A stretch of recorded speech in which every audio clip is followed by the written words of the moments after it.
The scent of freshly ground coffee beans was my only comfort that morning. I inhaled deeply as I prepared the intricate espresso machine at Bella Rosa, the upscale Italian cafe where I'd been working for the past 8 months. My fingers trembled slightly as I tamped down the grounds, a result of another sleepless night spent worrying about rent, about Dad's medical bills, about everything that seemed to be crumbling around me. "Emma, table 7 needs their breakfast order," Sophia called out, her voice betraying the stress of the morning rush. "I'll be right there," I replied, glancing at my watch, 6 hours into my double shift, and my feet already ached in protest. But I couldn't complain. This job and the tips it provided were all that stood between me and eviction. The cafe was unusually busy for a Wednesday. Men in expensive suits occupied most tables, their voices creating a constant murmur beneath the soft classical music playing overhead. I'd learned to move invisibly between them, a ghost delivering their sustenance before disappearing again. That's what they preferred, service without having to acknowledge the server. I was arranging a tray with our signature espresso when the atmosphere in the room shifted. The constant chatter fell to a whisper, then to nothing at all. The hair on the back of my neck stood up, a primitive warning system alerting me to a predator's presence. When I turned, I saw them enter. 3 men, impeccably dressed, moved with purposeful strides through the cafe. 2 flanked the third, their eyes constantly scanning the room, hands positioned for easy access to whatever weapons they undoubtedly carried beneath their tailored jackets. But it was the man in the center who commanded the space, who seemed to pull all the oxygen from the room with each measured breath. He couldn't have been older than 35, with sharp features that seemed carved from marble. Dark hair, perfectly styled, framed a face that belonged in a Renaissance painting. Beautiful, but in the way that inspires fear rather than comfort. His suit, charcoal gray, and obviously custom-made, draped over his broad shoulders like armor. But it was his eyes that froze my blood, deep amber, almost golden in the morning light, and utterly devoid of warmth. They moved deliberately across the cafe, assessing, claiming. When they landed on me, I felt exposed, as if those eyes could see every secret I'd ever kept, every fear I'd ever harbored. I dropped my gaze immediately, focusing on the coffee cups before me. My heart hammered against my ribs as I heard the distinct sound of chairs being pulled out at table 9, our best table, always reserved though rarely occupied. "Emma," Sophia hissed, appearing at my side. Her face had lost all color. "That's Alessio Moretti," the name hung in the air between us, weighted with unspoken implications. Everyone in the city knew of the Moretti family, though they were spoken of only in whispers. They controlled everything from the docks to City Hall, their influence extending like an invisible web across our lives. Alessio had taken over after his father's mysterious death 3 years ago, and rumors of his ruthlessness preceded him like a shadow. "Take this to them," Sophia instructed, placing a small tray of biscotti beside my coffee cups. "And for God's sake, don't make eye contact." My legs felt like lead as I approached their table. The 2 men, bodyguards I assumed, watched my approach with cold, calculating eyes. I set down the complimentary biscotti with trembling hands. "Good morning, gentlemen. Welcome to Bella Rosa. Can I get you anything to start?" I was surprised by how steady my voice sounded, betraying nothing of the fear coursing through my veins. "Espresso," one of the guards answered curtly. 3. I nodded and turned to leave, relief washing over me at the simplicity of the exchange. But then his voice stopped me, low, smooth, and somehow more terrifying for its softness. "Who makes the coffee here?" I turned back slowly. Alessio Moretti was looking directly at me, his amber eyes intent. Up close, I could see the faint scar that ran along his jaw, the only imperfection in his otherwise flawless face. "I do, sir," I answered, my throat suddenly dry. His eyebrow arched slightly. "You? Not the owner?" "Mr. Ricci trained me personally, sir. He says I have a gift for it." Why had I added that? I wanted to bite my tongue off. Something flickered across his face. Amusement, perhaps, or curiosity. We'll see. I retreated to my sanctuary behind the espresso machine, my hands shaking so badly now that I had to take a deep breath before attempting to prepare their order. I could feel his eyes on me as I worked, burning into my back like twin flames. The espresso needed to be perfect. Something told me Alessio Moretti was not a man who tolerated imperfection. I selected the freshest beans, ground them to precise consistency, and extracted the espresso with methodical care, producing 3 cups with perfect crema on top. When I returned to their table, I placed each cup down gently, saving his for last. Without meaning to, I glanced up and found him watching me, those amber eyes unreadable. I quickly looked away. He picked up the cup, inhaled the aroma with closed eyes, then took a sip. The moment stretched into eternity as I waited, barely breathing. "This," he finally said, setting the cup down with precision, "is exceptional." "Thank you, sir," I murmured, relief flooding through me. "Your name?" The question caught me off guard. "Emma. Emma Foster." Emma. The way he said my name sent a shiver down my spine, like he was tasting it, claiming it somehow. "You'll bring our coffee personally from now on." It wasn't a request. I nodded and backed away, returning to the safety of the counter. Throughout the morning, I delivered 3 more rounds of espresso to their table. Each time, Alessio watched me with that same inscrutable expression, saying nothing but observing everything. They left at precisely 11:30, leaving behind a tip that equaled a week of my usual earnings. I should have been ecstatic, but something about the encounter left me deeply unsettled. "You've been marked," Sophia whispered, as we watched their sleek black car pull away from the curb, a bulky driver navigating it into the flow of traffic. "God help you, Emma." I laughed nervously. "Don't be dramatic. He just liked the coffee." But deep down, I knew she was right.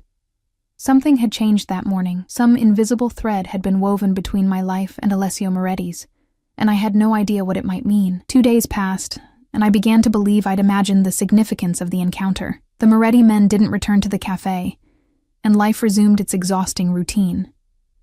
I worked my shifts, counted my tips, paid what bills I could, and fell into bed each night too tired to even dream, until Friday evening, when everything changed again. I was closing up alone, Mr. Ricci having left early for his grandson's birthday dinner. The last customers had gone, leaving behind empty cups and crumpled napkins for me to clear away. Outside, rain pelted against the windows, distorting the streetlights into watery halos.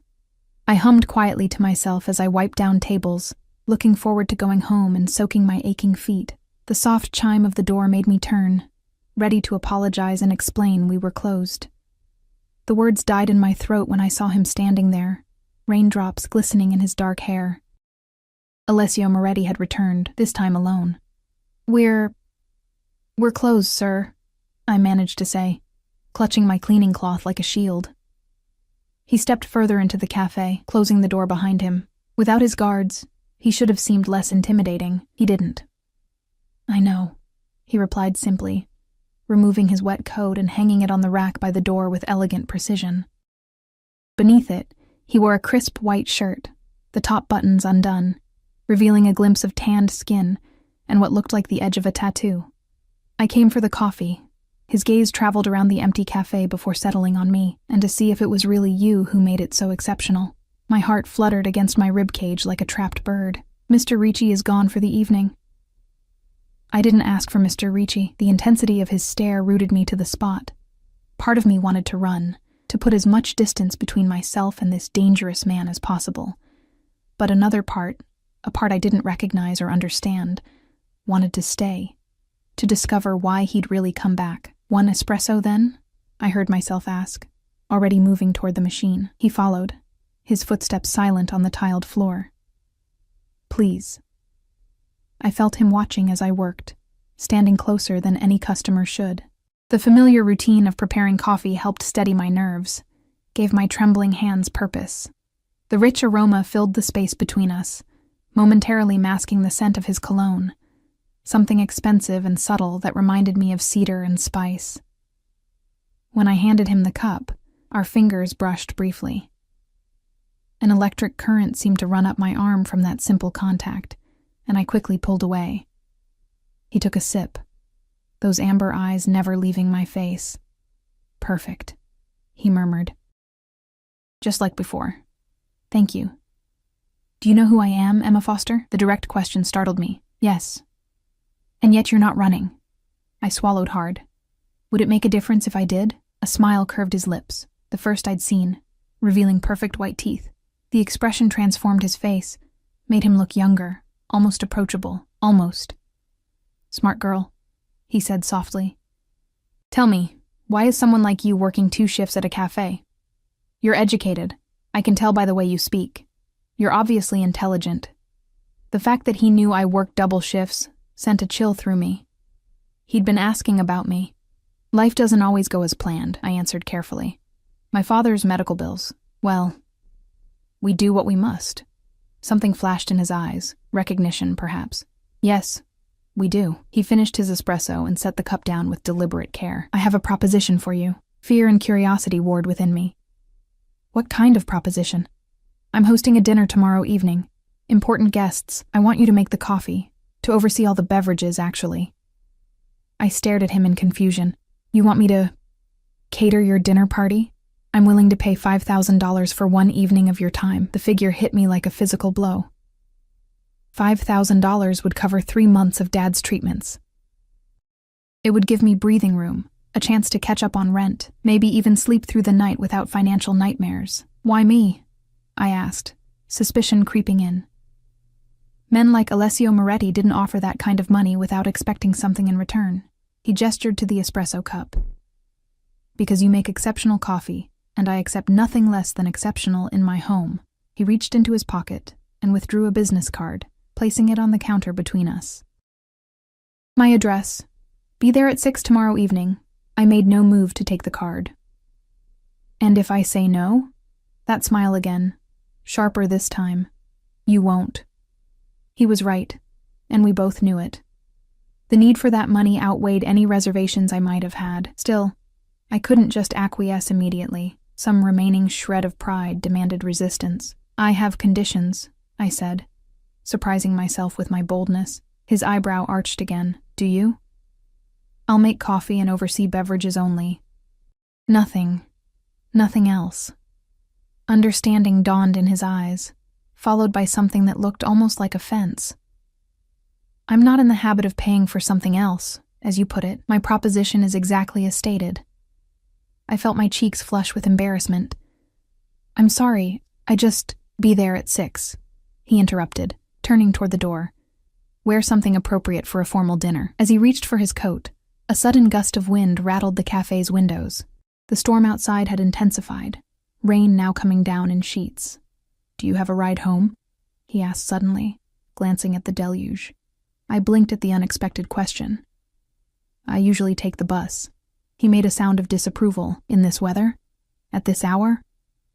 I don't have many alternatives. He pulled out his phone, typed something brief, then returned it to his pocket. My driver will take you home when you're finished here. That's not necessary. It wasn't an offer, he cut in, his tone brooking no argument. The car will be waiting. With that, he shrugged into his coat and moved toward the door. Before leaving, he paused, turning back to fix me with those unsettling amber eyes one last time. Don't disappoint me tomorrow, Emma Foster. The words hung in the air between us, both promise and warning. Then he was gone, stepping out into the storm and disappearing into the night like a phantom. Only the business card on the counter, heavy stock, embossed with his name and an address in the most exclusive part of the city, proved he had been there at all. I finished closing the cafe in a daze, my mind racing with questions and second thoughts. As promised, a sleek black car waited at the curb when I emerged, the same bulky driver from before holding an umbrella to escort me from the door. As I settled into the luxurious leather back seat, dry despite the raging storm, I realized I had made a terrible mistake. I had just agreed to enter the lion's den willingly, with nothing but a flimsy promise of payment as protection. But what choice did I really have? The money would save my father. It would save me. Where to, miss? The driver asked, his eyes meeting mine briefly in the rearview mirror. With a deep breath, I gave him my address, watching through the rain-streaked window as he pulled away from the curb, taking me home, but also driving me inexorably toward whatever fate awaited me tomorrow in Alessio Moretti's world. The next day passed in a blur of anxiety and preparation. I called Mr. Ricci to request the evening off, inventing a family emergency. The lie tasted bitter on my tongue, but I couldn't tell him the truth. That I was about to enter the home of the most dangerous man in the city for a sum of money that equaled 2 months of my salary. By 5 o'clock, I stood before my tiny bathroom mirror, barely recognizing the woman reflected back at me. I'd spent the afternoon transforming myself with the only formal dress I owned. A simple black sheath I'd worn to my mother's funeral 3 years ago. The dark fabric hugged my curves modestly, falling just below my knees. Professional enough for a caterer, elegant enough for a high-end dinner party. At least I hoped so. I'd pulled my usually unruly auburn hair into a neat chignon, applied subtle makeup to enhance my green eyes, and borrowed a pair of my roommate Jess's pearl earrings. The overall effect was adequate. Nothing that would turn heads, but presentable enough not to embarrass myself. "You're just making coffee," I reminded my reflection, trying to calm the butterflies swarming in my stomach. "Just coffee? Then you take the money and leave." The buzzer rang precisely at 5:30. The same driver from the night before waited downstairs, his face impassive as he held the car door open for me. "Good evening, miss," he said with a slight nod. "Good evening," I replied, sliding into the back seat. "I'm Emma, by the way." He glanced at me in the rearview mirror, surprise flickering briefly across his stoic features. "Marco," he offered after a moment's hesitation. We drove in silence through the city, moving from my modest neighborhood with its crumbling apartment buildings and corner bodegas toward the affluent hills that overlooked the bay. As we climbed higher, the houses grew larger and farther apart, hidden behind ornate gates and dense hedges. Marco finally turned onto a private road that wound through manicured grounds. At its end stood Alessio Moretti's home, though mansion would be more accurate. The Mediterranean-style villa sprawled elegantly across the hilltop, its cream-colored walls glowing warmly in the early evening light. Fountains flanked the circular driveway, their gentle splashing creating a serene welcome that belied the nature of the man who lived here. "We're here, miss," Marco announced, pulling up to the imposing front entrance. I stepped out, clutching my small handbag like a lifeline. "Thank you." Before I could approach the massive double doors, one swung open to reveal a stern-faced woman in her 50s, dressed in a simple but elegant black uniform. "Miss Foster," she greeted me, her accent thickly Italian. "I am Mrs. Russo, Mr. Moretti's housekeeper. Please, follow me." She led me through a grand foyer with soaring ceilings and marble floors into a kitchen that would have made professional chefs weep with envy. Gleaming copper pots hung above a massive center island. State-of-the-art appliances lined the walls, and floor-to-ceiling windows offered a breathtaking view of the city below, now twinkling with early evening lights. "Mr. Moretti has instructed that you are to oversee all beverages tonight," Mrs. Russo explained, gesturing to an impressive espresso machine that looked like it belonged in a high-end cafe. "Coffee service will follow dessert. Until then, you will assist with wine service and other refreshments." I nodded, taking in the machine with appreciation. "How many guests?" 12, including Mr. Moretti. "Very important people." Her expression conveyed the gravity of the situation. "Everything must be perfect. I understand." She showed me where everything was stored: the imported coffee beans, the delicate espresso cups, the crystal glassware for the various wines that would accompany dinner. As we worked, the kitchen staff moved around us in choreographed precision, putting final touches on elaborate appetizers. "When will Mr. Moretti arrive?" I asked, attempting to sound casual. Mrs. Russo gave me a curious look. "He is already here, in his study. He does not like to be disturbed before guests arrive." I exhaled slowly, relieved for the temporary reprieve from those intense amber eyes. For the next hour, I familiarized myself with the equipment and helped the staff prepare. The atmosphere grew increasingly tense as 7 o'clock approached, everyone keenly aware that their employer accepted nothing short of perfection. The first guests arrived precisely at 7. From the kitchen, I could hear the murmur of voices, the clink of glasses, soft classical music wafting from hidden speakers. Mrs. Russo directed me to help serve aperitifs, expensive champagne poured into crystal flutes arranged on silver trays. I moved carefully among the guests, offering champagne and collecting empty glasses. They were exactly as I'd imagined. Men in custom suits with hard eyes and false smiles, women draped in designer dresses and glittering with diamonds. The air was thick with expensive perfume, cigar smoke, and the unmistakable scent of power. I kept my eyes downcast, playing my role as invisible server, but I could feel curious glances from some of the men. New staff were always scrutinized in this world, I imagined. One man in particular, older, with silver-streaked hair and a predatory smile, let his fingers brush against mine as he took a champagne flute.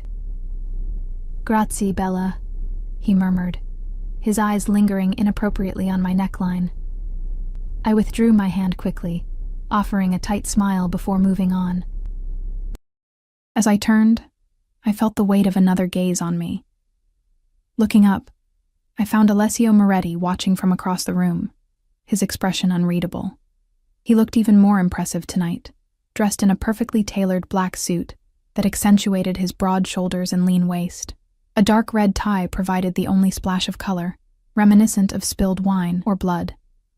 He stood slightly apart from his guests, observing rather than participating, a king surveying his court. Our eyes met for a brief moment, and something electric passed between us. Then he turned away to greet a late arrival, leaving me oddly breathless. The evening progressed smoothly. I assisted with wine service during dinner, making sure each course was paired with the appropriate selection. Through it all, I maintained my professional demeanor, though I couldn't help but notice Alessio's eyes finding me periodically throughout the meal. After dessert, an elaborate tiramisu that drew appreciative murmurs from the guests, Mrs. Russo nodded to me. It was time for coffee. I retreated to the kitchen and began preparing the espresso with methodical care. The familiar routine calmed my frayed nerves, allowing me to focus completely on creating the perfect extraction. The rich aroma filled the kitchen, drawing approving nods from the other staff. As I arranged the delicate cups on a silver tray, the kitchen door swung open. Alessio Moretti stepped in, his sudden presence causing an immediate hush among the staff. He moved directly toward me, ignoring everyone else. "Mr. Moretti," Mrs. Russo greeted him, surprise evident in her voice. "Is everything satisfactory?" "Perfectly so," he replied without looking at her, his eyes fixed on me. "I came to see how our special barista is doing." The other staff exchanged curious glances, clearly wondering who I was to warrant such attention. "The coffee is ready, sir," I said, gesturing to the tray. He stepped closer, inhaling the aroma. "Excellent. Bring it out yourself. 1 cup at a time." I frowned slightly. 1 at a time? "Yes." His tone left no room for argument. "I want each guest to experience it properly." It was an unusual request, but I nodded agreement. As he turned to leave, he added, "And Emma? Stay afterward. I'll have something for you." The promised payment, I assumed, trying to ignore the slight shiver his words sent down my spine. For the next half hour, I served espresso individually to each guest, preparing each cup fresh and delivering it with care. They received this special treatment with varying degrees of appreciation, some barely acknowledging me, others offering genuine thanks. The silver-haired man who had touched my hand earlier made another attempt at flirtation, but a sharp look from Alessio silenced him immediately. By the time the last guest had been served, my feet ached and my nerves were frayed, but I felt a sense of accomplishment. I had done exactly what was asked of me, with the professionalism and skill I prided myself on. The party began to wind down around 11. Guests departed in pairs and small groups, chauffeured away in luxury cars that purred like contented predators in the night. I helped the kitchen staff with initial cleanup, waiting for Alessio to summon me. "Miss Foster," Mrs. Russo appeared at my elbow. "Mr. Moretti will see you now, in his study." She led me through the quiet house, past rooms filled with art that probably cost more than I would earn in a lifetime, to a heavy wooden door at the end of a long hallway. She knocked once, then opened it without waiting for a response. "Miss Foster, sir," she announced, then stepped aside to let me enter. Alessio's study was exactly what I would have expected, masculine and elegant, with floor-to-ceiling bookshelves, leather furniture, and a massive desk positioned before windows that offered a panoramic view of the city. A fire crackled in a stone fireplace, casting dancing shadows across the room. He stood with his back to me, gazing out at the twinkling lights below. He'd removed his suit jacket and loosened his tie, giving him a slightly more relaxed appearance, though no less dangerous. "Your guests seem to enjoy the coffee," I said, breaking the silence. He turned, those amber eyes reflecting the firelight. "They did. You performed admirably. Thank you. If that's all, I should probably stay." He moved to a sideboard and poured 2 glasses of amber liquid from a crystal decanter. "Have a drink with me." It wasn't a request. I accepted the glass he offered, the warmth of his fingers brushing against mine momentarily. "Sit," he said, gesturing to one of the leather armchairs by the fire. I perched on the edge of the chair, sipping the expensive whiskey carefully. It burned pleasantly down my throat, warming me from the inside. Alessio sat opposite me, studying me with unnerving intensity. "Tell me something, Emma. What would you do if you didn't have to worry about money anymore?" The question caught me off guard. I don't understand. It's a simple question. If financial concerns were eliminated, how would you spend your life? I considered this for a moment, wondering why he cared. I'd finished my degree, I suppose. I was studying literature before my father got sick. Literature. He smiled slightly. "You want to be a writer? A professor, actually. I love teaching." The whiskey and the fire had relaxed me enough to speak honestly. There's something magical about opening someone's mind to new ideas, new worlds. He nodded, seeming genuinely interested. "And what happened to your mother? You mentioned your father's illness, but not her." The direct question about my family sent a wave of unease through me. How much did he already know about me? "Cancer," I answered simply. 3 years ago. Something like understanding flickered in his eyes. I lost my mother young as well. This unexpected glimpse of shared experience made him suddenly seem more human. I had to remind myself who he was, what he was. "Mr. Moretti." "Alessio," he corrected. "Alessio," I repeated, the name feeling strange on my tongue. "It's getting late and I should—" "You'll find an envelope on the desk," he interrupted, gesturing behind me. "Your payment, as agreed." I turned to see a thick manila envelope on the corner of his desk. Standing, I moved to take it, relief washing over me at the thought of the financial breathing room it would provide. "Thank you," I said, slipping it into my handbag. He rose as well, moving closer than necessary. "I have another proposition for you." My guard immediately went up again. "What kind of proposition?" "I want you to come work for me, permanently."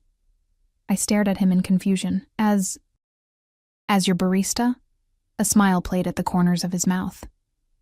"As my personal assistant. The position pays $15,000 a month, plus benefits, including comprehensive medical coverage that would take care of your father's treatments." The figure stole my breath away. It was more money than I could imagine. And the mention of medical coverage for Dad. How did he know so much about my situation? "Why me?" I asked, suspicion creeping in. "You don't know anything about my qualifications." "I know more than you think," he replied, his voice low. "I know you graduated top of your class before dropping out to care for your father. I know you work harder than anyone at that cafe. I know you're intelligent, observant, and discreet, all qualities I value." A chill ran down my spine. He'd been investigating me. What would this job entail exactly? I asked cautiously. Managing my schedule, handling correspondence, organizing events like tonight's dinner. Essentially, making my life run smoothly. He took a step closer, close enough that I could smell his cologne. "You would live here, in the staff wing. Your father could receive treatment at the Kingston Private Hospital, the best oncology department in the state." The offer was too perfect, too tailored to my desperate situation. There had to be a catch, and what else would you expect of me? I asked bluntly, meeting his gaze. His eyes darkened. "Only what I've outlined. Despite what you may have heard about me, Emma, I don't force women into my bed. When I take a woman to my bed, she comes willingly." Heat rushed to my face at his directness. "I should go," I said, stepping back. He made no move to stop me. "Think about my offer. I need an answer by Monday. And if I decline?" His expression remained neutral. Then we part ways, and you keep tonight's payment as agreed. I didn't believe it would be that simple. Men like Alessio Moretti weren't accustomed to hearing no. Marco will drive you home, he said, moving to the door and opening it for me. Good night, Emma. I walked past him, careful not to let our bodies touch. Good night, Mr. Moretti. Alessio, he corrected again, his voice following me down the hallway. Marco was waiting by the front entrance, car keys in hand. The drive back to my apartment was silent, my mind racing with thoughts of Alessio's proposition. It was too good to be true, and yet the alternative was watching my father suffer while I drowned in medical debt. When we reached my building, Marco opened my door and handed me a business card. Mr. Moretti's private number, he explained. He asked me to give this to you. I took it hesitantly. Thank you, Marco. Miss Foster, he said as I turned to leave, his voice suddenly earnest. Mr. Moretti he's not always what people think. Just consider his offer carefully. I studied his face, wondering about his relationship with Alessio. How long have you worked for him? 15 years. Since he was just a teenager, there was unmistakable loyalty in his voice. I nodded, tucking the card into my bag alongside the envelope. Good night, Marco. Inside my apartment, I counted the money with trembling hands. $5,000 exactly as promised. I sat on my bed for a long time afterward, the business card with Alessio's number burning a hole in my pocket. What kind of life would it be? Working for a man like him, being at his beck and call, living in his home, surrounded by his world of power and danger. The money would solve my immediate problems. But at what cost to my soul? I fell into a restless sleep, dreaming of amber eyes watching me from shadows. The next morning, I woke to a text from an unknown number. Consider this a down payment on your future. Kingston Hospital, 10 a.m. Your father has an appointment with Dr. Reeves. I sat bolt upright, staring at my phone in disbelief. Alessio had already arranged for Dad to see one of the top oncologists in the country, without my consent. Anger and gratitude warred within me as I dressed quickly and rushed to call my father. He answered on the third ring, his voice weak but excited. Emma, sweetheart, the strangest thing happened. The Kingston Hospital called this morning. They have an opening with a specialist and all the paperwork's been taken care of. Insurance. Everything. They said it was arranged by some foundation. My hands tightened around the phone. That's wonderful, Dad. I'll meet you there, okay? I arrived at the hospital to find my father already being treated like royalty. The staff whisked him away for tests while I waited in a private consultation room, my thoughts a jumbled mess. The door opened, and I expected to see Dr. Reeves. Instead, Alessio Moretti walked in, impeccably dressed in another custom suit, his presence immediately filling the space. You had no right, I said, anger winning out over gratitude. No right to make decisions about my father's care without my permission. He remained calm in the face of my fury. Would you have preferred I wait while you deliberated? Time is precious when it comes to cancer treatment, Emma. That's not the point, I insisted, even as I recognized the truth in his words. You're manipulating me. He stepped closer, his amber eyes intense. I'm offering you a solution to your problems. There's a difference. Why? I demanded, desperation in my voice. Why me? Why go to all this trouble for someone you barely know? Something shifted in his expression. A vulnerability I hadn't seen before, quickly masked. Perhaps I recognize something in you. Something rare. Before I could respond, the door opened again and Dr. Reeves entered, a distinguished man with silver hair and kind eyes. He greeted Alessio with obvious deference before turning his attention to me. Miss Foster, we've completed your father's initial assessment. I'd like to discuss treatment options with you. Alessio moved toward the door. I'll leave you to it. As he passed me, he leaned close, his breath warm against my ear. Monday, Emma. I'll expect your answer. Then he was gone, leaving me to discuss my father's future with a doctor we could never have afforded without his intervention. The treatment plan Dr. Reeves outlined was comprehensive, innovative, and prohibitively expensive, but apparently, cost was no longer a concern. When I left the hospital hours later, My father comfortably settled in a private room for his first round of treatment. A black car waited at the curb. Marco opened the door without a word. On the seat inside lay a single red rose and another business card. I picked it up, turning it over in my fingers. The message was simple, written in elegant script. "You're mine now." I stared at the card, a chill racing down my spine despite the warmth of the car's interior. "You're mine now." 4 simple words that carried the weight of chains.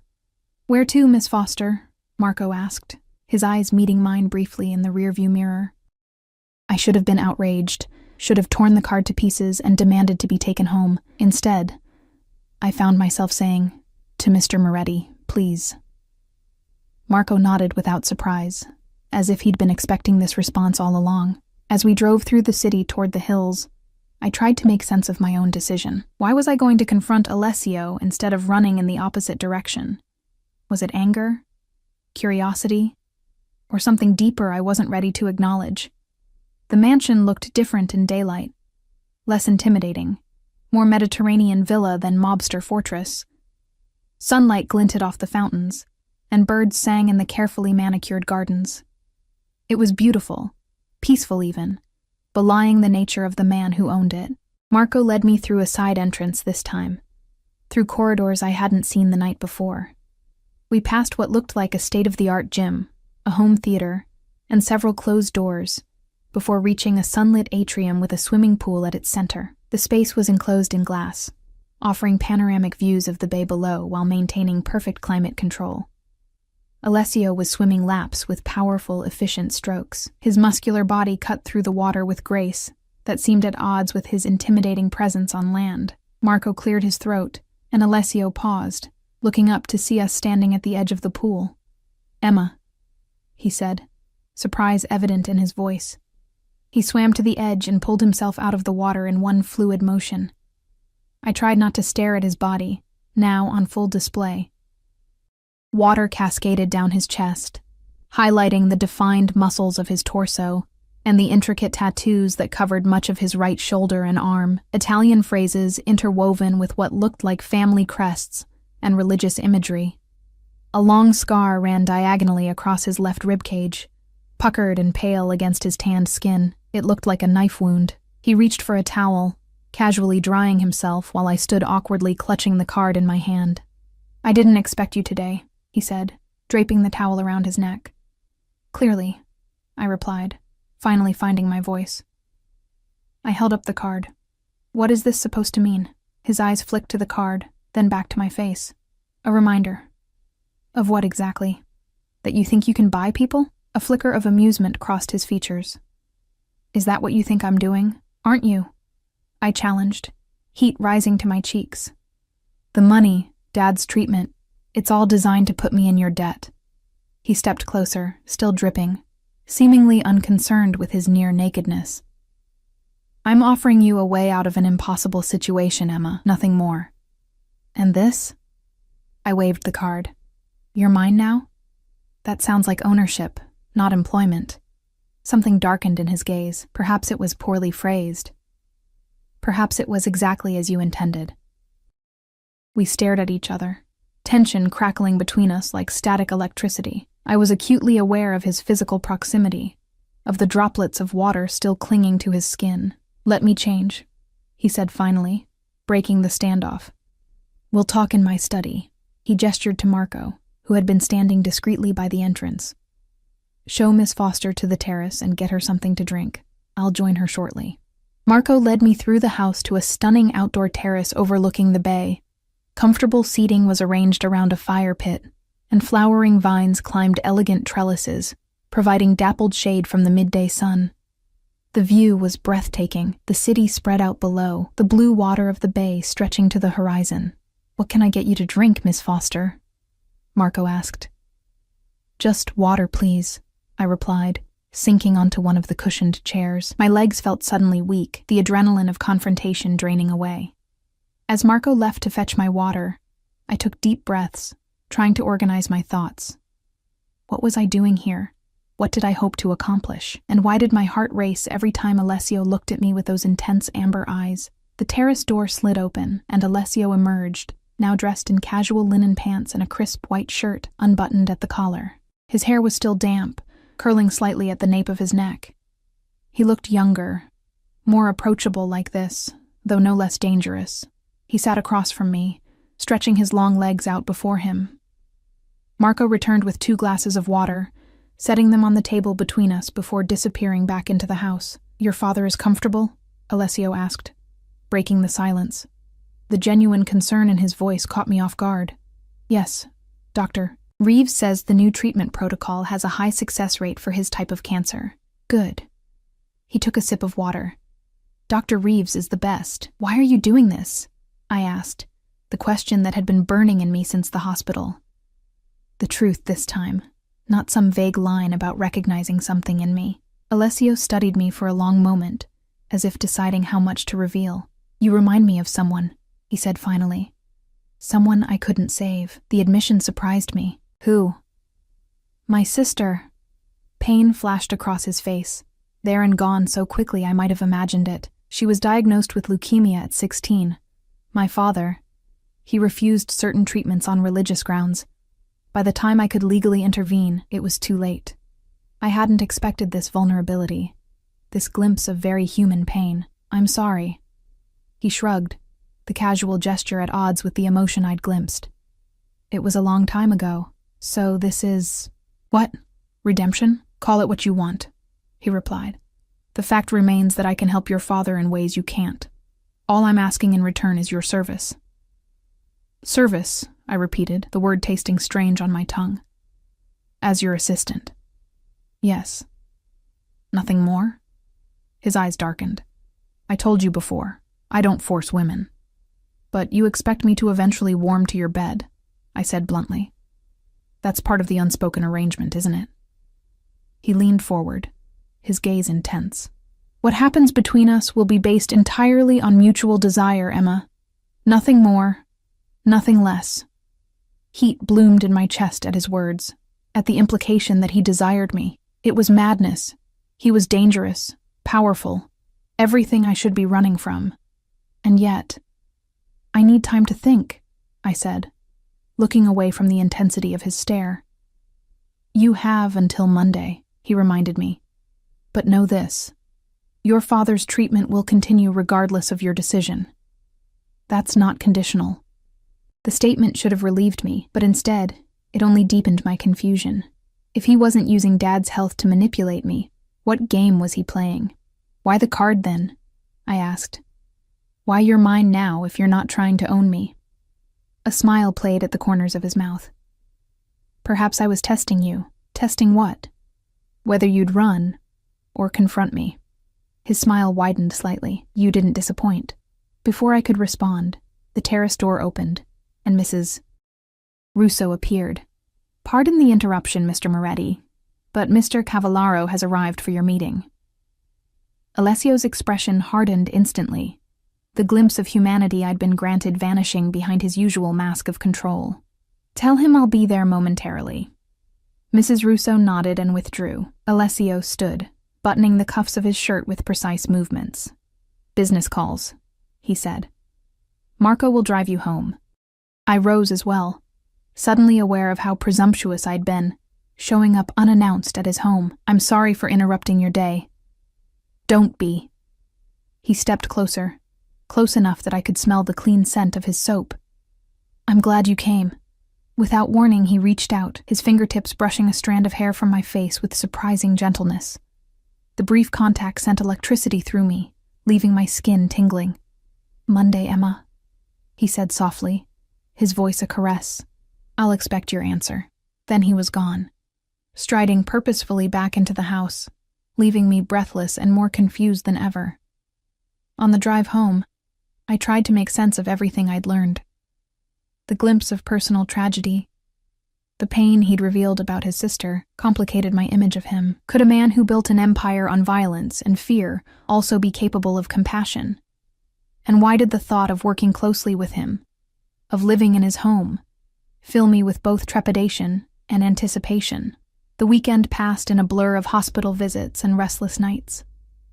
Dad responded well to the initial treatment, his spirits lifting for the first time in months. I couldn't bring myself to tell him about Alessio's proposition or the source of his miraculous medical care. Instead, I let him believe the story about a charitable foundation, guilt gnawing at me with each grateful smile he gave me. By Monday morning, I still hadn't reached a decision. I dressed mechanically for my shift at the cafe, my mind elsewhere as I served the usual morning customers their coffees and pastries. Mr. Ricci noticed my distraction, asking twice if I was feeling ill. Just tired, I assured him, forcing a smile. The morning rush had just subsided when the cafe door opened, admitting a gust of cool air and the last person I expected to see.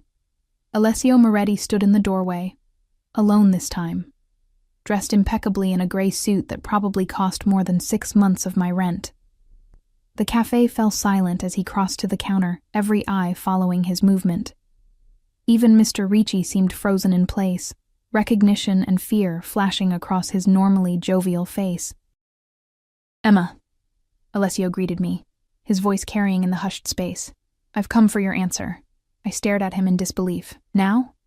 "Here, now," he confirmed, glancing around the cafe with casual assessment. "Unless you'd prefer privacy," Mr. Ricci suddenly found his voice. "Emma, take your break," he urged, his eyes wide with alarm. "Use my office." I nodded gratefully, untying my apron with trembling fingers. "This way," I told Alessio, leading him through the swinging door into the back of the cafe, acutely aware of the stairs following us. Mr. Ricci's office was little more than a closet with a desk, but it offered the privacy we needed.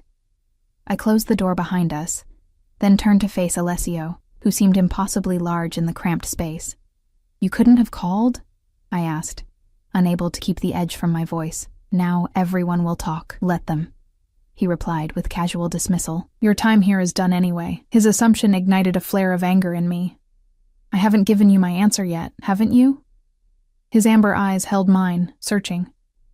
"I can see it in your face, Emma. You've made your decision. Had I?" Even as I opened my mouth to protest, I knew he was right. The decision had been made the moment I saw my father's hope restored, perhaps even earlier, the first time those amber eyes had locked with mine. "Yes," I said finally, the word barely audible. "I accept your offer." Something flashed in his eyes. Triumph, satisfaction, perhaps even relief. "Good. When can you start?" "I need to give notice, at least a week." 2 days, he interrupted. "I'll compensate Mr. Ricci generously for the inconvenience." I wanted to argue but found I lacked the energy. This was my new reality now, Alessio Moretti making decisions, rearranging my life to suit his needs. I would have to choose my battles carefully. "Fine," I conceded. 2 days. "Excellent." He reached into his jacket and withdrew an envelope, placing it on Mr. Ricci's cluttered desk. "Your contract. Sign it today. A copy has already been sent to your email." I made no move to take it. I'd like to read it first. A smile tugged at his lips, of course. I would expect nothing less. He turned to leave, then paused, his hand on the doorknob. "One more thing, Emma." "Yes?" "I'll have Marco pick you up at your apartment tomorrow evening. 7 o'clock. Dress formally." I frowned. "For what?" "Dinner," he said simply. "With me, to discuss the details of your new position." Before I could respond, he was gone, leaving only the envelope and the lingering scent of his cologne. Through the glass panel in the door, I watched him exit the cafe, nodding briefly to Mr. Ricci before disappearing into the street. My new boss. My new life. What had I just agreed to? The next 2 days passed in a whirlwind of preparations. I gave Mr. Ricci my notice, enduring his concerned questions with vague answers about a new opportunity. I visited Dad at the hospital, finding him improving steadily under Dr. Reeves's care. I packed my modest belongings, gave notice to my landlord, and said goodbye to my roommate Jess, who couldn't hide her concern when I explained I'd be moving into my employer's home. "Are you sure about this, Em?" she asked, worry etched on her face. "I mean, everyone knows who Alessio Moretti is." "The things they say he's done, it's just a job, Jess," I insisted, not meeting her eyes. "A really well-paying job that includes housing and medical benefits for Dad. I'd be crazy to turn it down." She didn't look convinced, but she hugged me tightly. "Just be careful, okay? And call me. Often." At 7 o'clock on Tuesday evening, Marco arrived as promised. He helped load my 2 suitcases into the trunk of the sleek black car, his usual stoic expression softening slightly. "Ready, Miss Foster?" he asked as he held the door open for me. I took one last look at my apartment building, at the life I was leaving behind. As ready as I'll ever be, the drive to Alessio's mansion felt different this time, no longer a temporary visit, but a journey to my new home. I wore the same black dress from the dinner party, having splurged on a pair of simple pearl earrings to replace Jess's borrowed ones. My hair fell in loose waves down my back, and I'd taken extra care with my makeup, though I told myself it was simply professional preparation for a dinner with my new employer. When we arrived, Mrs. Russo was waiting at the entrance.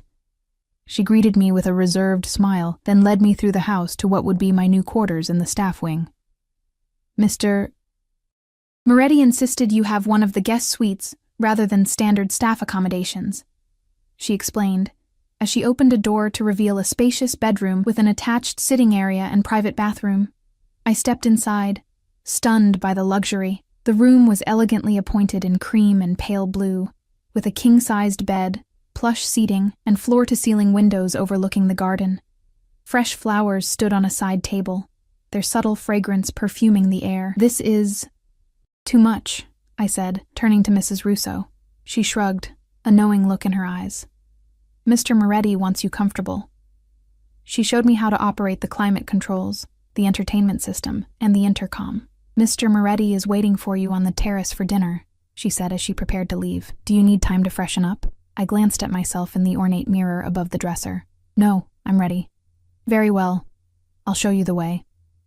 The terrace had been transformed since my visit 2 days ago. A table for 2 had been set up near the edge, offering the best view of the bay. Candles flickered in glass hurricanes, and a bottle of wine breathed in an ice bucket. The setting was unmistakably intimate, not an employer-employee dinner, but something far more personal. Alessio stood at the railing, gazing out at the city lights beginning to twinkle in the gathering dusk. He turned as we approached, and the intensity of his gaze as it traveled over me sent heat rushing to my cheeks. "Emma," he greeted me, moving forward to pull out my chair. "You look lovely." "Thank you," I murmured, taking my seat. Mrs. Russo disappeared silently, leaving us alone with the view and the candles and the growing tension between us. "Wine?" Alessio offered, already reaching for the bottle. I nodded, watching as he poured 2 glasses with practiced ease. His movements were precise, controlled, like everything else about him. "To new beginnings," he said, raising his glass.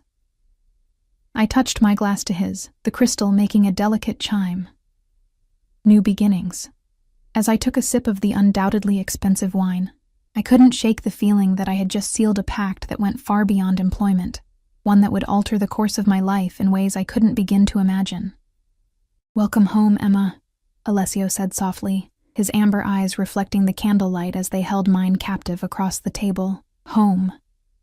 The word echoed in my mind as I looked out over the glittering city below, the vast mansion behind me and the dangerous, enigmatic man before me. What kind of home had I just entered? And at what cost? My first week in Alessio Moretti's home passed in a blur of new routines and adjustments. Each morning, I woke in my luxurious suite, still startled by the softness of the sheets and the view of the bay from my windows. Mrs. Russo would bring coffee precisely at 7, her gentle knock becoming a familiar start to my day. By 8, I would be in Alessio's study, reviewing his schedule, responding to correspondence, and learning the intricate dance of managing the affairs of one of the city's most powerful men. The work itself was demanding, but straightforward. Alessio was meticulous and expected the same precision from those around him. He operated in multiple worlds simultaneously: legitimate businesses including real estate, shipping, and several high-end restaurants, alongside other ventures I suspected were less than legal, though he never discussed those directly with me. My role kept me largely insulated from the darker aspects of his empire. I arranged meetings, organized his calendar, handled travel arrangements, and ensured his household ran smoothly. If men with hard eyes and bulges under their jackets occasionally appeared for closed-door meetings, I pretended not to notice. If phone calls came in that Alessio took in Italian, his voice dropping to a dangerous whisper, I busied myself with other tasks. It was a bargain I'd made with myself. Do the job, take the money, see Dad healthy again, and don't ask questions I didn't want answers to. Alessio himself remained an enigma. Professional and courteous during working hours, he maintained a careful distance that contradicted the intensity of our dinner that first evening. There had been moments during that meal when the air between us had crackled with unspoken tension, when his eyes had lingered on my lips or the curve of my neck, when his fingers had brushed mine as he passed the bread, but afterward, he had simply thanked me for a pleasant evening and had Marco escort me to my suite. Since then, our interactions had been almost exclusively business-related. If not for the occasional heated glance or the way he sometimes stood too close when looking over my shoulder at something on my computer screen, I might have thought I'd imagined the attraction entirely. On my 8th day, everything changed. I was working late, finalizing details for a charity gala Alessio would be attending the following weekend. The house was quiet, most of the staff having retired for the evening. I'd lost track of time, absorbed in creating a briefing document with information about the other attendees, something Alessio insisted upon for any public event. Still working? His voice from the doorway startled me. I looked up to find him leaning against the frame, jacket removed, tie loosened, a glass of whiskey in his hand. He looked more relaxed than I'd seen him all week, though no less intimidating. Just finishing the briefing for the Children's Hospital Gala, I explained, saving the document. I want to make sure you have all the background on the key donors. He crossed to my desk, glancing at the screen over my shoulder. At 11:30 at night. Was it that late? I checked my watch, surprised. I didn't realize the time. You work too hard, he said, settling on the edge of my desk. The casual posture brought him close enough that I could smell the whiskey on his breath, mingled with his cologne. That makes 2 of us. I smiled tentatively. Occupational hazard, I guess. He studied me for a moment, his amber eyes thoughtful in the soft lamplight. Come have a drink with me, he said suddenly. You've earned it. I hesitated, aware of the blurring line between professional and personal. But something in his expression, a rare vulnerability, perhaps even loneliness, made me nod. Let me just save this and shut down. He led me to his private study, a room I'd only entered for formal meetings. At this late hour, with just the 2 of us, it felt more intimate, the leather furniture gleaming in the warm light from the fireplace, the city twinkling below through the wall of windows. Alessio poured me a measure of amber liquid from a crystal decanter. Macallan 25, he said, handing me the glass. Too good to drink alone. I accepted it, our fingers brushing briefly in the exchange. Thank you. He gestured for me to sit on one of the leather sofas, then took a seat beside me rather than across from me as I'd expected. The proximity sent a flutter through my stomach. That had nothing to do with the whiskey. How are you settling in? He asked, his voice lower, more personal than his usual business tone. Well, I think. Everyone has been very kind. I took a sip of whiskey, letting the rich, smoky flavor roll across my tongue. Mrs. Russo seems to have adopted me. Alessio smiled, the expression softening his features. She's protective of everyone in this house, myself included. How long has she worked for you? She worked for my father first, then stayed on after...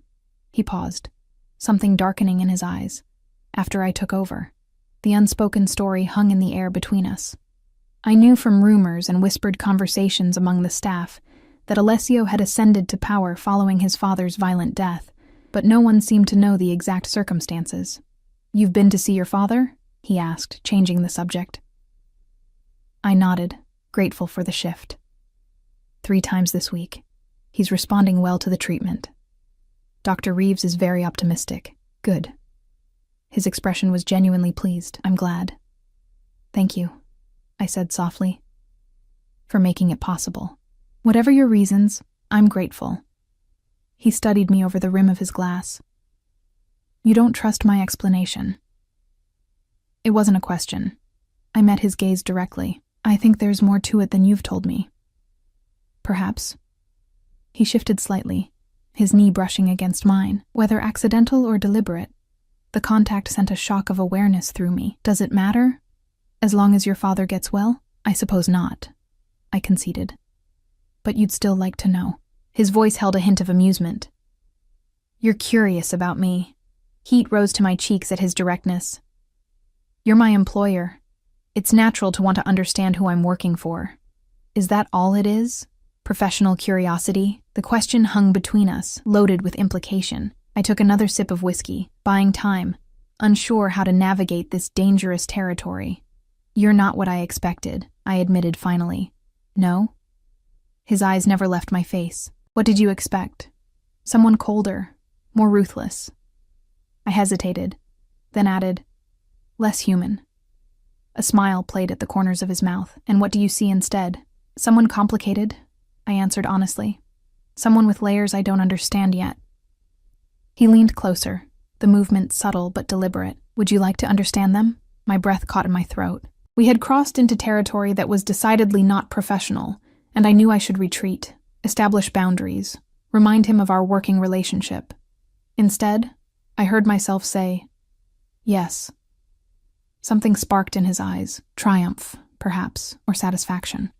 He reached out, his fingers brushing a strand of hair from my face in a mirror of his gesture from the day on the terrace. This time, though, his touch lingered, tracing the curve of my jaw with feather-light pressure. You fascinate me, Emma, he said, his voice dropping to a near whisper. From the first moment I saw you at that cafe. Something about you called to me. Why? I asked, the word barely audible. His thumb brushed across my lower lip, sending electricity coursing through my body. Your strength, your determination, the fire I see in your eyes when you're challenged. His gaze dropped to my mouth. Your beauty, which you seem entirely unaware of. I should have pulled away. I should have reminded him of our professional relationship, of the power imbalance between us, of all the reasons this was a terrible idea.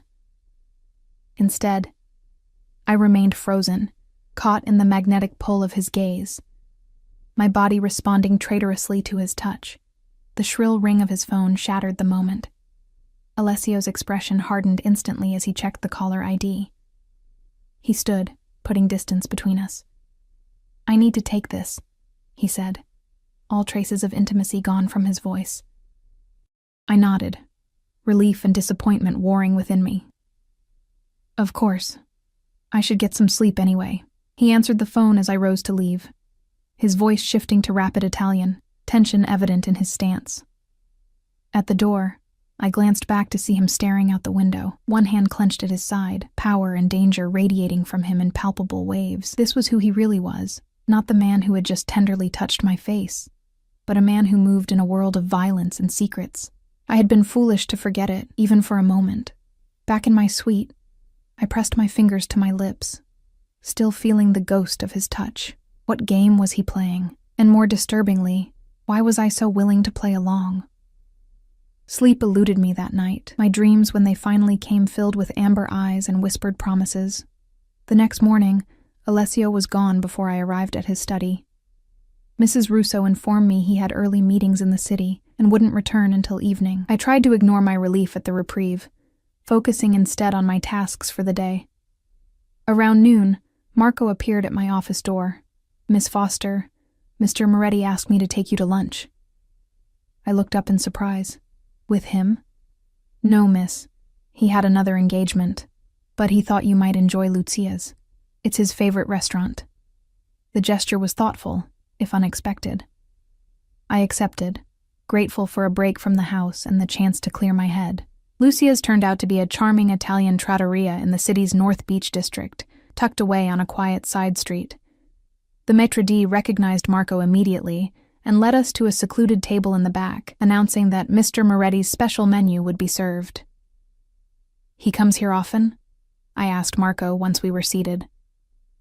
Marco nodded, his usually stoic expression softening. Since he was a boy, Lucia was his mother's cousin. The place is special to him. It was the most personal information Marco had ever volunteered about Alessio. Encouraged, I ventured, "How did you come to work for him?" Marco studied me for a moment, as if deciding how much to share.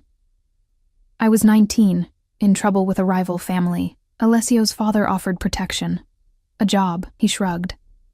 I've been with the Morettis ever since. You're loyal to him, I observed. Not just as an employee. He's a good man, Marco said simply, then seemed to catch himself, in his own way.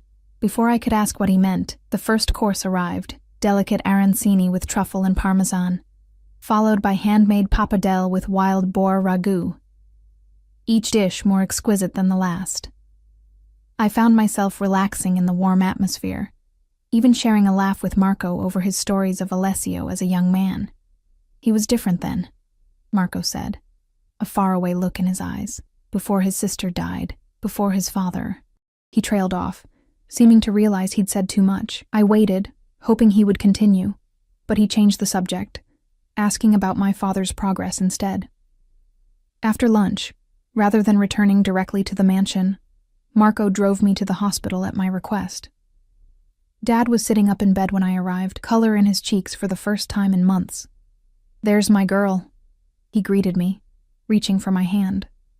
"I was hoping you'd visit today." I spent an hour with him, carefully avoiding any mention of Alessio or my new living arrangements.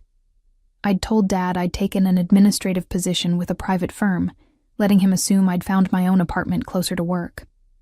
The lies tasted bitter, but I couldn't bring myself to tell him the truth, that his recovery was being funded by one of the city's most notorious figures, and that I was now living in that man's house.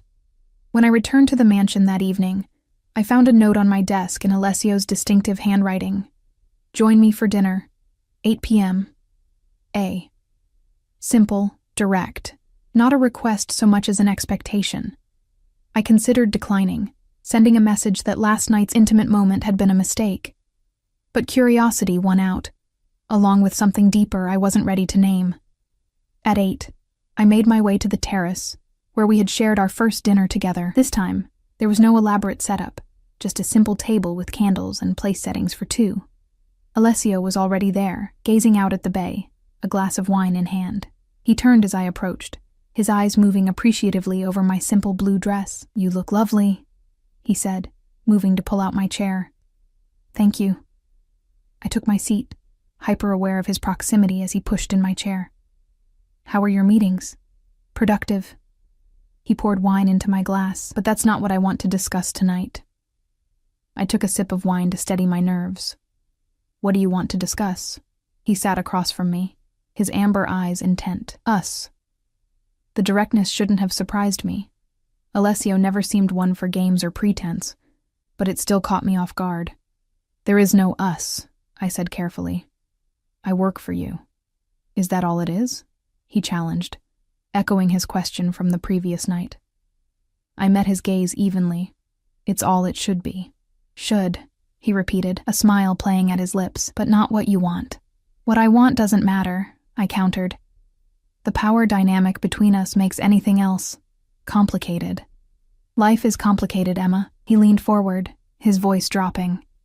"But some things are simple. The way you respond when I touch you, that's simple. The way your pupils dilate when I step too close, that's simple too." Heat rushed to my cheeks at his blunt assessment. "Attraction isn't enough." "No," he agreed surprisingly. "It's just the beginning." Mrs. Russo appeared with our first course, temporarily halting the dangerous conversation. Throughout the meal, we talked of safer topics, books we'd read, places we'd traveled, music we enjoyed. I was surprised to discover Alessio had a passion for classical literature and played the piano, facets of him that didn't align with his ruthless reputation. It was only after dessert, as we lingered over coffee, that he returned to the subject of us. "I'm not asking you to share my bed, Emma," he said, his directness making me choke slightly on my coffee. "Not yet. I'm asking you to let me court you properly." I stared at him in disbelief. "Court me? Like we're in a Jane Austen novel?" A smile curved his lips. "Would you prefer I seduce you?" Because that was my alternate plan. Despite everything, I found myself laughing. "You're impossible." "I know what I want," he corrected, reaching across the table to take my hand. His thumb traced circles on my palm, sending shivers up my arm. "And I'm willing to be patient to get it."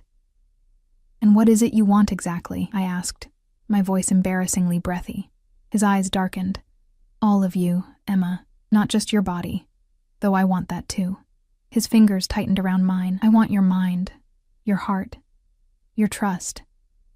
I want you to be mine in every way that matters. The possessiveness in his voice should have frightened me. Instead, it sent a thrill through me that I couldn't entirely suppress. I barely know you, I whispered.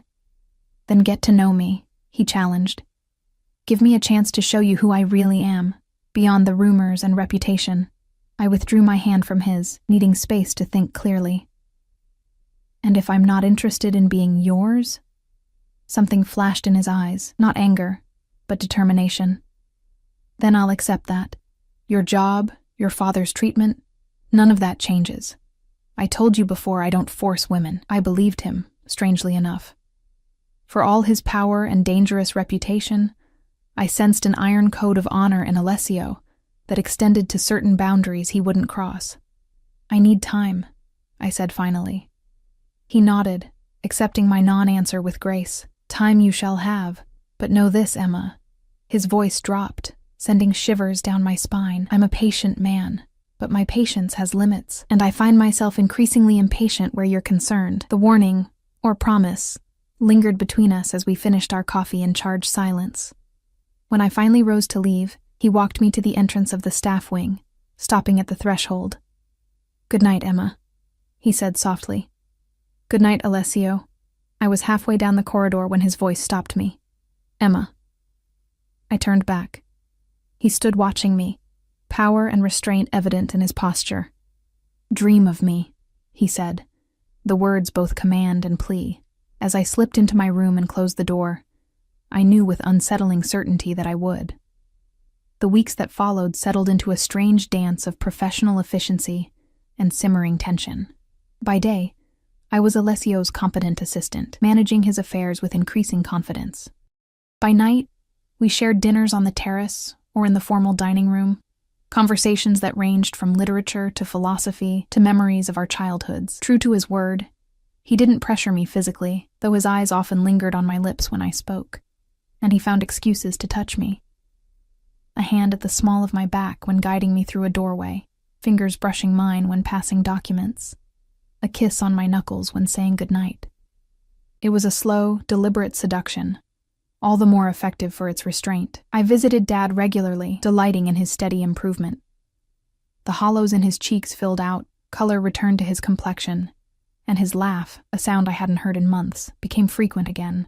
Dr. Reeves spoke of remission as a real possibility, not just a distant hope. It's a miracle, Dad said one afternoon as we sat in the hospital garden. I never thought I'd feel this good again. Guilt twisted in my stomach at his innocent joy. The new treatment is working wonders. It's more than that. He squeezed my hand. It's having hope again. Seeing you happy too. Was I happy? The question followed me back to the mansion that evening. I had comfort, security, fascinating work, and Dad was getting well. All things that should equal happiness. But beneath it all ran an undercurrent of tension, not just from my complicated feelings for Alessio, but from glimpses of his other life I couldn't continue to ignore.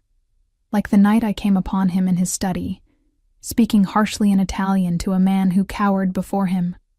Or the morning his knuckles were bruised, though he offered no explanation. Or the hushed conversations that stopped abruptly when I entered a room. I was living in a beautiful cage, willfully blind to the predator who owned it. The fragile equilibrium shattered on the night of the Children's Hospital Gala. Alessio had been tense all day, taking calls behind closed doors, his jaw set in a hard line whenever I saw him.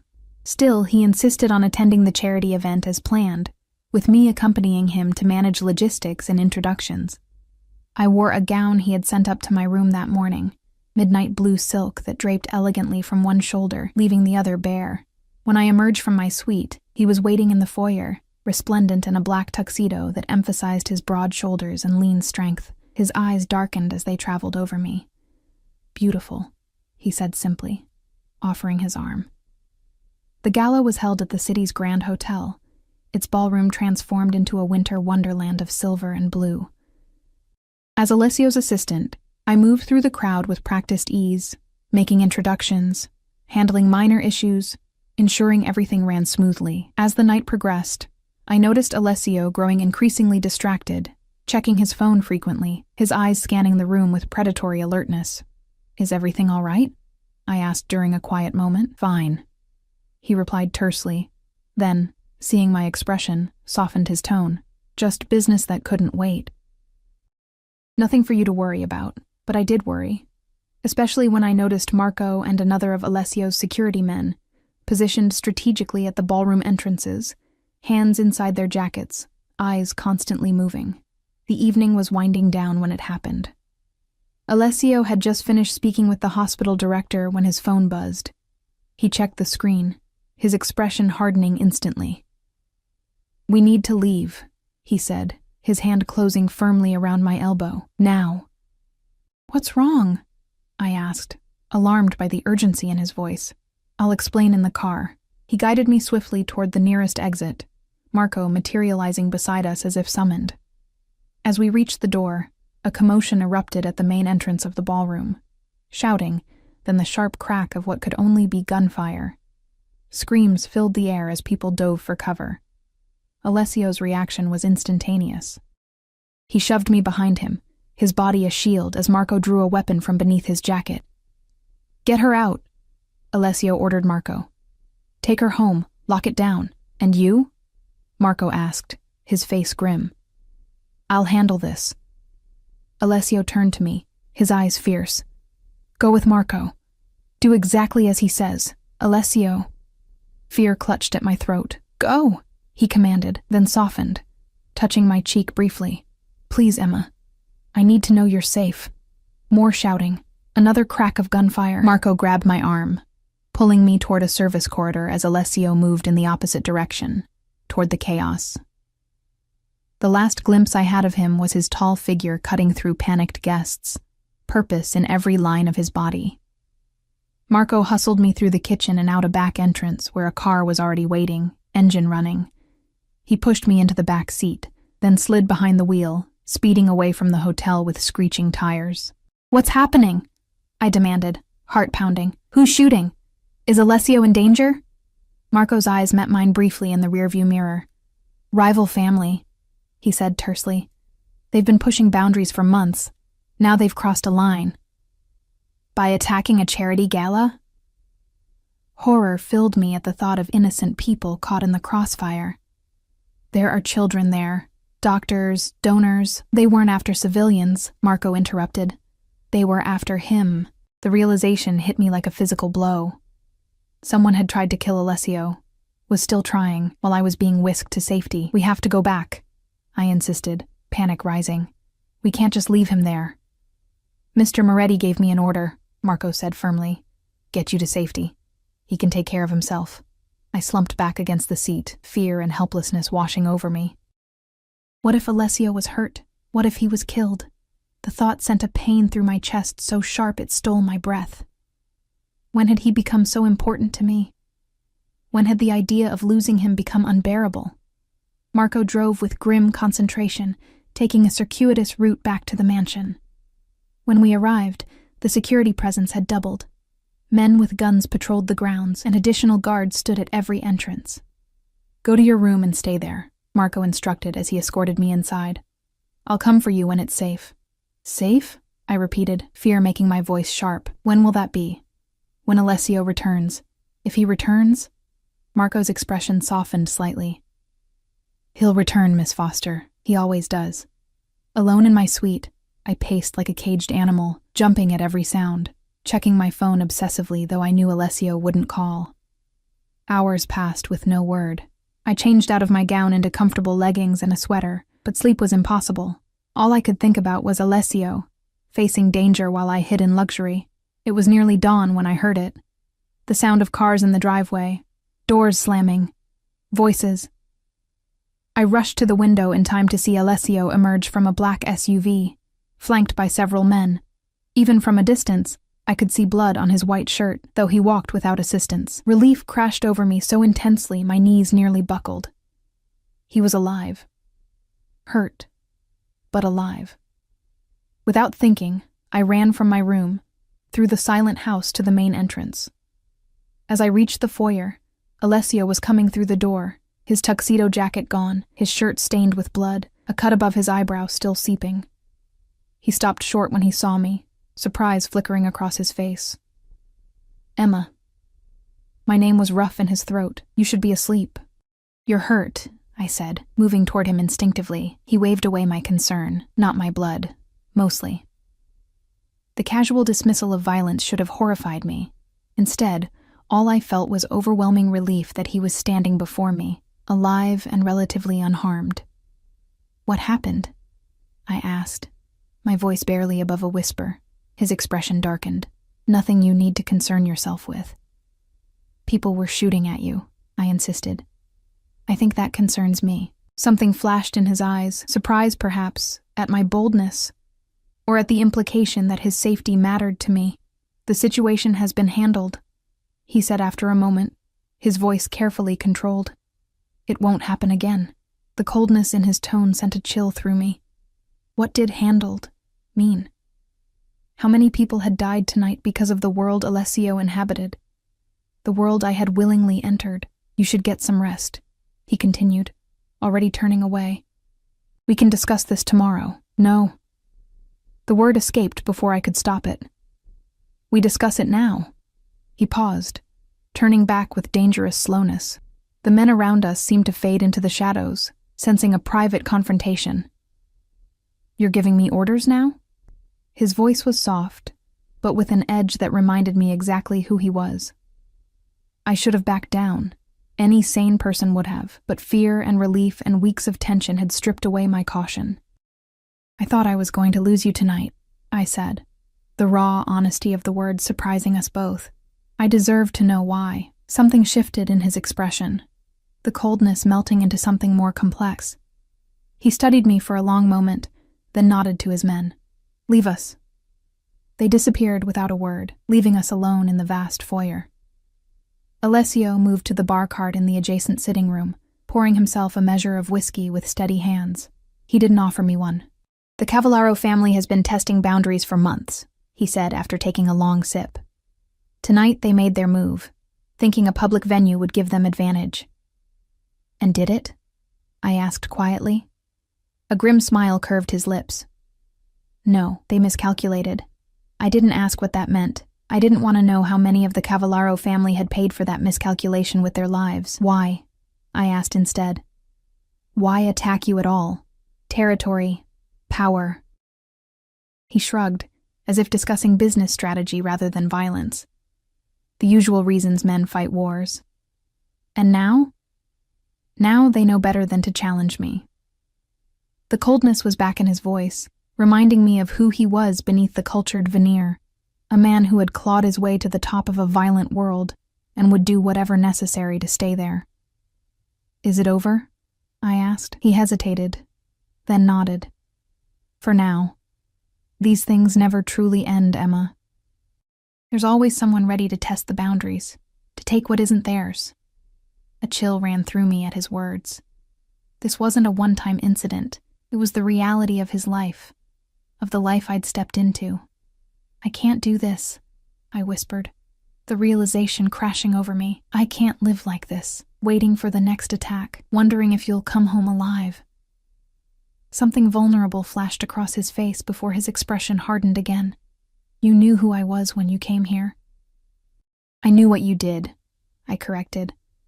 I didn't understand what it meant. He set down his glass and moved toward me, stopping close enough that I could smell blood and gunpowder mingled with his cologne. "And now that you do, will you run?" The question hung between us, weighted with everything unspoken. I should run. Any sane person would pack their bags and flee this dangerous world I'd stumbled into, and yet, I don't want to, I admitted, the truth tearing from somewhere deep inside me. "That's what terrifies me most. I should want to run from you, from all of this. But I don't." His eyes darkened, pupils dilating. "Why?" "Because I care about you," I whispered. "God help me, but I do." He reached for me then, one hand cupping my face with surprising gentleness. "Emma," he breathed, my name a prayer on his lips. Then his mouth was on mine, fierce and hungry, as if he'd been holding himself back for too long. I should have pulled away, should have maintained the last shreds of my resistance. Instead, I melted into him, my arms winding around his neck as I returned his kiss with equal fervor. He tasted of whiskey and danger, his body hard and unyielding against mine. One hand tangled in my hair, the other at the small of my back, pressing me closer until there was no space between us, just heat and need and the thundering of my heart. When we finally broke apart, both breathing hard, he rested his forehead against mine. "I've wanted to do that since the first day at the cafe," he confessed. "I know," I said, surprised to find I was smiling despite everything. His thumb traced my lower lip, his eyes intent on my face. "Come to my bed tonight," he said, the words both question and command. Every rational thought screamed that this was madness, that I was crossing a line I could never uncross, binding myself irrevocably to a man whose world was filled with violence and danger. But rationality had long since lost its hold on me where Alessio was concerned. "Yes," I whispered. The single word seemed to ignite something in him. He swept me into his arms with surprising strength, carrying me up the grand staircase toward the wing I had never entered, his private quarters. His bedroom was exactly as I'd imagined, masculine and elegant, dominated by a massive four-poster bed with dark silk sheets. He set me down gently beside it, his eyes never leaving mine as he began to unbutton his blood-stained shirt. "Are you sure?" he asked, giving me one last chance to retreat. In answer, I reached for the hem of my sweater, pulling it over my head in a single fluid motion. His breath caught audibly as his gaze traveled over my exposed skin. "God, you're beautiful," he murmured, shrugging off his shirt to reveal the muscled torso I'd glimpsed that day at the pool, now marked with fresh bruises and older scars that told the story of the violent life he led. I stepped closer, tracing a particularly vicious scar that ran across his ribs. "Does it hurt?" He caught my hand, pressing it flat against his chest where his heart thundered beneath my palm.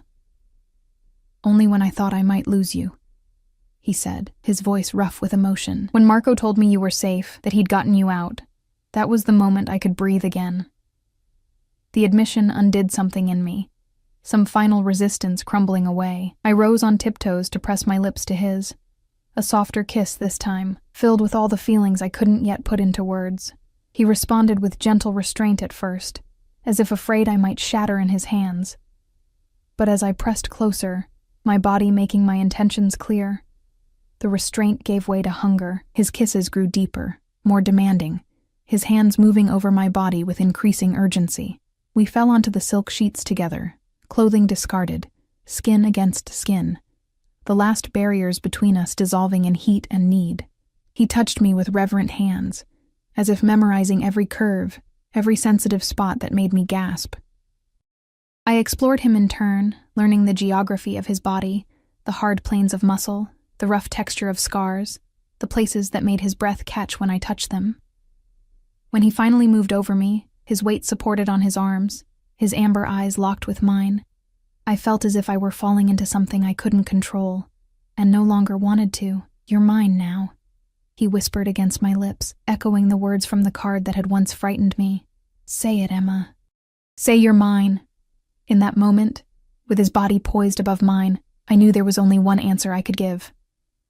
"I'm yours," I breathed. "And you're mine." Something fierce and possessive flashed in his eyes. "Yes," he agreed, sealing the vow with a kiss as our bodies joined at last. Afterward, we lay tangled in the silk sheets, my head pillowed on his chest, his fingers tracing lazy patterns on my bare back. Outside, dawn was breaking, painting the sky in shades of pink and gold visible through the wall of windows. "What happens now?" I asked softly, trailing my fingers along the tattoo that covered his right shoulder. He caught my hand, bringing it to his lips. "Now you stay with me, not as my assistant, but as my woman." "Your woman," I repeated, testing how the words felt. "That sounds very old-fashioned." A smile curved his lips. "I'm an old-fashioned man in some ways." "And your world?" I couldn't help asking. "The danger, the violence, that doesn't go away just because I'm in your bed." His expression sobered. "No, it doesn't," But I can protect you from it better if you're by my side rather than at arm's length. His arms tightened around me. I won't let anyone hurt you, Emma, ever. I believed him, strangely enough.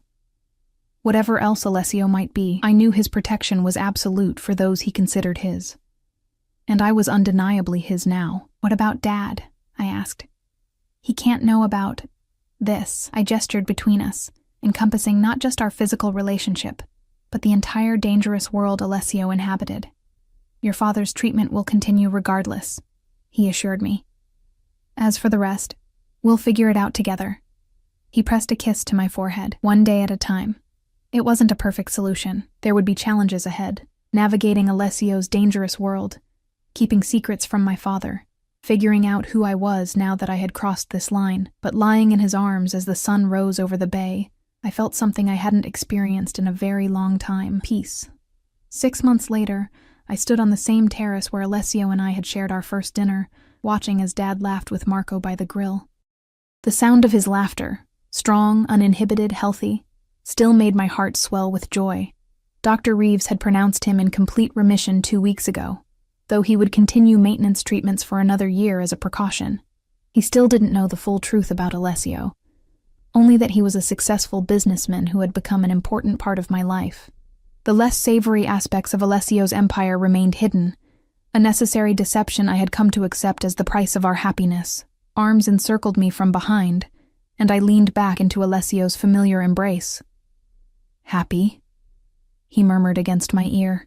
I turned in his arms to face him, taking in the face that had become my home, the amber eyes that could still make my heart race, the strong jaw now relaxed in contentment, the mouth that knew exactly how to drive me wild. "Yes," I answered truthfully. "Despite everything, yes." His fingers brushed a strand of hair from my face, the gesture now achingly familiar. "No regrets?" I thought about the journey that had brought us here, from that first meeting at the cafe to the night of the gala that had forced me to confront the reality of his world.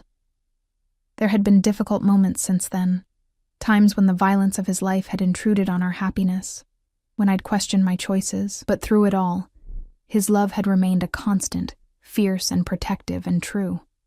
"No regrets," I said, rising on tiptoes to brush my lips against his. "I'm exactly where I'm meant to be."